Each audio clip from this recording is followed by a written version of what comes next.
Hey, that's right. The Practical Astrology Show is back. And in this session, we're talking about how to make sense of your chart. In the last session, you had a look at your chart, and the chances are you thought, oh my goodness, what am I looking at? Because it's a mass of symbols and colors and shapes and patterns. So, more specifically, we're going to have a look at five key things for you to learn to recognize.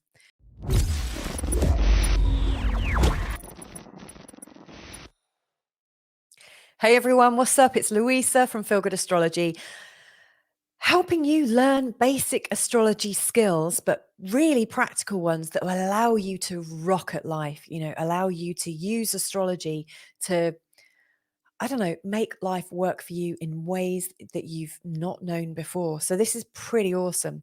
Now, we are at the absolute crux of this learning, because in the last session you set up your birth chart, and what we're going to do now is introduce you to the 5 basic components of a birth chart that you'll need to understand to be able to do basic astrology.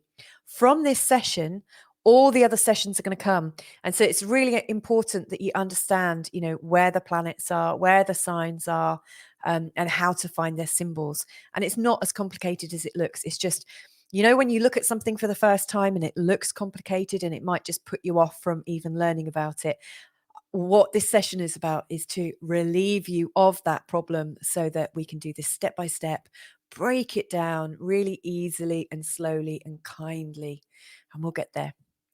So we're going to be having a look at the shape of the chart, and how the chart is separated into different spaces. We're going to have a look at the sun signs. Some people call them star signs or signs of the zodiac. We're also going to have a look at the planets and how to recognize the planets, and also how to recognize the aspects. The aspects are literally just the connections between one planet and another. And then finally, as a little bonus, I'm going to show you how to look for the transits. So stay tuned. Let's get cracking. Don't go anywhere. You might miss out. So let's start by exploring the chart wheel. So it would be great if you could go into www.astro.com and bring up your charts, or and this might be really useful, is to just print it off so that you've always got it in front of you whilst you're looking at these videos on YouTube. So I've got my chart in front of me. I'm actually going to make mine a little bit bigger because my screen is a little bit small. And what you'll see is it's a circle. So it's a huge circle, and a circle obviously has 360 degrees in it. The first thing that you need to learn is that everything starts at 9 o'clock. So I'm going to describe this a little bit like a clock face. So at 9 o'clock, if you go to 9 o'clock, you should see there's the 2 letters AC. That is the ascendant. AC stands for the ascendant. And the ascendant is what's known as an angle. And if you have a look along the chart, you should see that there are 4 angles. Sometimes they're at right angles to each other. Sometimes they're kind of in a north, south, east position, but the top and the bottom one might be to one side or the other. In the chart of Evelyn Thomas that I'm looking at right now, it looks very sort of straight and very right angly. So these are what's known as the angles, and the chart itself is in a giant circle. Now, what you'll notice is in the center of this chart is what looks like a wheel, and you've got these sections that look like slices of pizza. Now, these sections are known as houses, and there are 12 of them. Now, they're not all the same size. Some are slightly bigger than the others. There are some charts that create the houses in 30-degree implements, so they're all equal. It's called an equal house chart. But the kinds of charts that you have just drawn up as a new user, we use a calculation style called Placidus, which is a really standard astrological calculation. You don't need to know how it works at this stage, or even, even if you were to work as an interpretive astrologer, you probably don't need to know how it's actually calculated, because the interpretation is within the chart. But suffice to say, these houses aren't always equal. Sometimes you have a first house that is really big, and sometimes it might be really small. It varies according to the time and place and the date of birth. But anyway, the ascendant starts it off at 9 o'clock. And then the first house is immediately underneath. The second house is below that. So the second house starts approximately at 7 o'clock, or sorry, 8 o'clock. Then the third house starts at approximately 7 o'clock. And it goes all the way round until you get back to 9 o'clock. So the birth chart itself, with the houses, the first, second, third, all the way through to the 12th, it goes anti-clockwise. So that's another key learning point. So that's the makeup of the chart, and there will be an actual lesson teaching you more about the houses and the angles and their significance, and we'll go quite deep into that. In fact, that's the next video along. So the house, I like to think, or the houses and the actual chart itself, the big circle, I think of it as your own home. So if you think about your house, it's got 4 walls. It's got some very strong retaining walls, probably, like structural walls that you can't take out, or if you have to put in some structure to replace them. The structural walls I see as being the 4 angles. And then the other houses within your house, actually, I'm talking about your home now, not your chart, but they could be the rooms within your house. As you know, every room in your house probably has a different purpose. Like you might have a kitchen, you might have a bathroom, you might have a bedroom. And in your birth chart, the houses all have a particular meaning or a particular area of influence. So I see the shape of your chart and the wedges or the slices of pizza, the houses, I see that as the structure of your birth chart. So that's that. The next thing we're going to identify are the signs. Now, you might recognize these. These are around the outside of the wheel. So you might recognize your own star sign symbol. Where I've got my cursor now is over Aries. That is the first sign of the zodiac from an astrologer's perspective. It starts with the spring equinox, which is around about the 20th or the 21st of March. That's when Aries starts. And again, the star signs go around anti-clockwise. On these charts, they are 30 degrees. So the next one along is Taurus, then it's Gemini, then it's Cancer, Leo, Virgo, Libra, Scorpio, Sagittarius, Capricorn, Aquarius, and Pisces. And that takes you around a whole astrological year, and then back round to Aries again. So the star signs are these ones around the outside. And there will be a separate lesson about the star signs, which correlates to a chapter within the ebook and also a chapter within the workbook.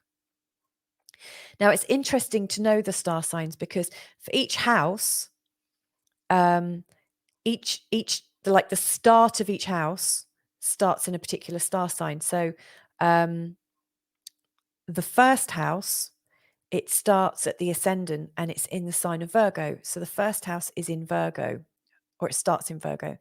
The second house starts in the sign of Libra. It starts here. The third house starts in Scorpio. And it's important to learn this and understand it. The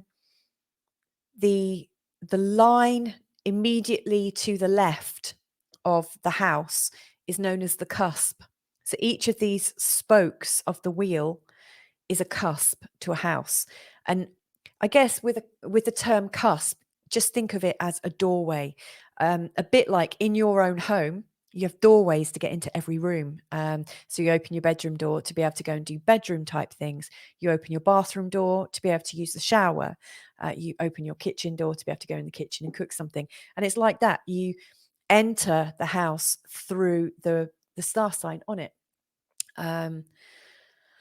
So yeah, we will go into the star signs in 2 videos time.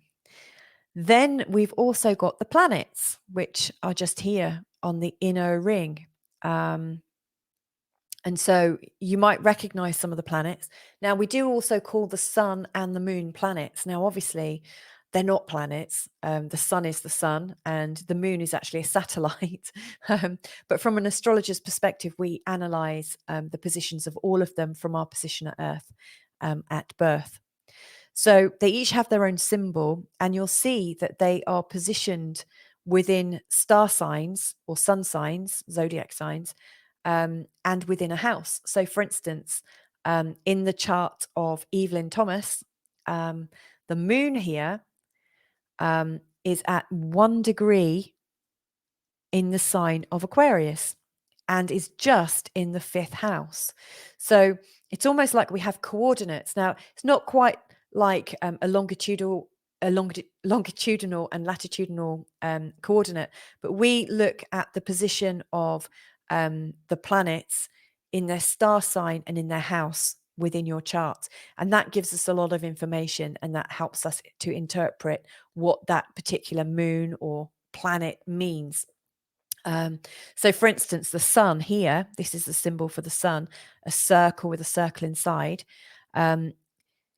is giving a Scorpio influence to the 2nd house. So, if you understand the energy of the sun, the energy of Scorpio, and the energy of the 2nd house, and blend them together, you'll get an interpretation.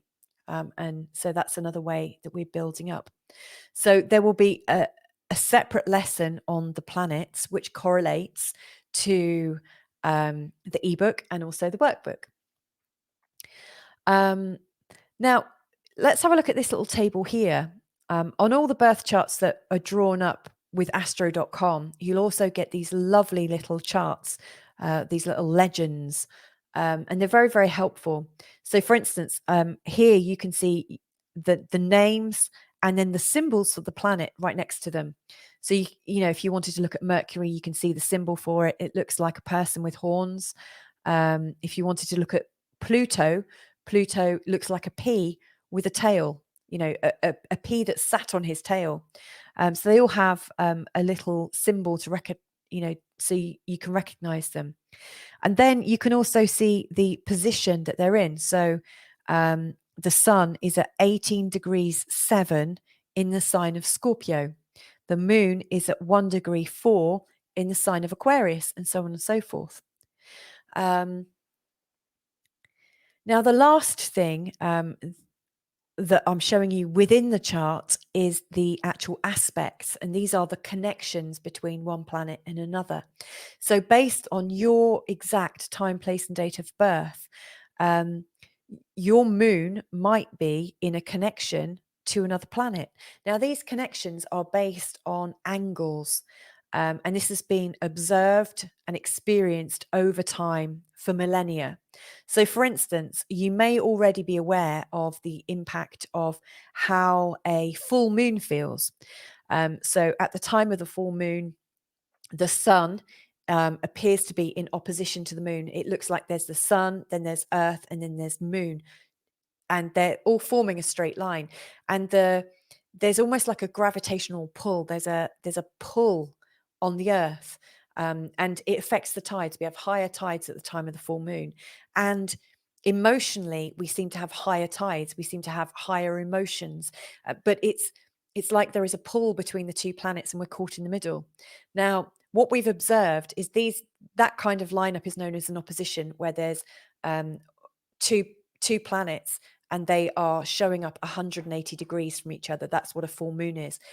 In the chart I'm looking at, there is an opposition. Is there an opposition? Yes, I can see an opposition between the North Node.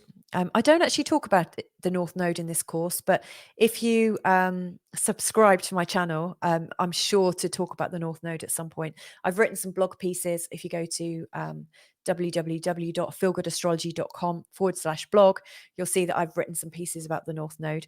But the North Node is in opposition to Jupiter in this chart, and you'll recognize it because there's a red line cutting straight through the chart. So an opposition shows up with a kind of stressy and anxious and challenging energy. There are also aspects known as squares, and they form a 90-degree angle between planets. So they show up as a short red line. Then we've got trines, which show up as a long blue line that's based on a 120-degree difference of space between the planets. And you'll see that there's a trine between the moon and also Venus. They're both at 1 degree, and they're both in air signs. So one's in Libra, which is an air sign, and the other's in Aquarius, which is an air sign. And then we've got sextiles, which are short blue lines. And then we've got conjunctions where 2 planets are occupying the same space. So in Evelyn's chart, Venus and Mars are in a very similar place, and Uranus and Jupiter are very, very close. And Neptune is also very close to this angle here, the IC. All of these connections have a different meaning. And so you've got the meaning of the planet in the sign and in the house, in a connection to the meaning of the other planet in their sign and in their house. And so, as you can imagine, that builds up an even stronger interpretation for you. But don't worry, you don't need to know this all now. I'm just showing you that these are all the different components within a chart. Now, there's a lovely little triangular legend in the corner, and it shows you all the aspects. So, for instance, if we start at the sun at the top, then there's the moon. And if you go down to the moon, you'll see that where the moon and Venus intersect, there's a blue triangle that shows the trine aspect between them. If you go to the moon and Mars intersect, there's also a trine represented by a blue triangle. So whatever's in your chart is also laid out in a little aspect grid, or it's mapped out in a planet grid. And then there's another little grid, which I'm going to come to in the star sign section. So anyway, that's quite a bit that we've covered there in just recognizing the key components. Now, I did say there was one other thing we were going to have a look at. So I'm just going to go back to the chart. And that was the transiting planets. So what you'll see in front of you, if you're looking at your chart online, if you don't worry, but just remember to go back online and have a look. Underneath the back button, there is a button that has a plus sign, like an addition sign, and then says with transits. Now, if you press that, it will put in the current position of the planets according to the date that you're looking. It'll automatically do it on the date that you're looking. I'm looking at this, and I can see that, the planets are all around the chart of Evelyn Thomas, but they're mainly currently on the outer side. They're really from 12 o'clock to 6 o'clock on that wedge of her chart. So each of those transits is heralding a particular influence in her life. And in time, you'll learn to understand what that means. So anyway, they're the transits. So you can either have it with the transits or without. So you can click without and they disappear, and then put them back in by just clicking on transits. So it's that easy. And this is a very important bit of information for you to be able to predict what's going on. As you get to grips with this, you could actually change the transiting time. So you might not want it for today's date, but you might want to look ahead at, say, your next birthday. So you put in your next birthday and it will bring up the transits for that particular day. But that's for another lesson entirely. So let's just recap. We've had a look at the layout of the chart. So we've recognized that it's a circle. It's made up of 4 angles. So you've got your ascendant, your descendant, IC and MC. And we will explain those in the next session. Within that wheel, there are 12 sections known as houses, and the start or the doorway to the house is known as a cusp. Then we've learned where to find the star signs. They're on the outside ring, and they've all got their own symbols. And you might have noticed they've all got different colors, and that will become clear to you when you have a look at the star sign or sun sign section. And then you've learned where to see the planets within the chart. That's kind of straightforward to see. And then how they're connected. So they have little lines between them when they fall within a particular angle of difference. And then finally, you've also learned how to put the transits in, like where are the planets today? Press that button, there they are. So that's kind of helpful. The other useful bit was the legends on the side. So the little tables that explain the information in a different way. I think these visuals are really strong tools for astrologers. When I first started learning astrology, we had to do this all by hand. And so I couldn't just go to a computer and put in my details and have this all done. I had what's known as an ephemeris, which I'd flick through and I'd look for the positions and then calculate the positions based on my exact time of birth. It was, you have to like maths to be able to do it. But now you don't even have to worry about that because the internet does it all for you. Or you can actually buy a program, and there are lots of really good ones as well. So anyway, hope that was helpful. Each of those components are going to be looked at separately in the following lessons. And as we look at those lessons, you will have a chapter in the ebook and a chapter in the workbook where you get to cement your learning. So hopefully we'll be able to build up from there. Anyway, thanks so much for watching. And I wonder, what have you noticed about your chart so far? Now you've had a second look. Have you noticed that there are slightly more planets in one area of your chart? Is it in a sort of quadrant? Is it in a quarter of your chart, or are they spread around equally? Have you got a load of planets in one area? All of these observations that you make about your chart will help you unravel and decode who you are. And that's where all the fun begins. So anyway, I hope to see you in the next session where we learn more about the houses, what they represent, and how you can use them to interpret your chart. But for now, if you would like to download the ebook and you haven't already, just look at the link below, follow the link, and you can access those for free. If you'd enjoyed this, then please do like or subscribe or even put a shout out for me. And if you've got any comments or questions, feel free to reach out. I'd really like to hear from you. So anyway, thanks so much for joining me. Bye for now.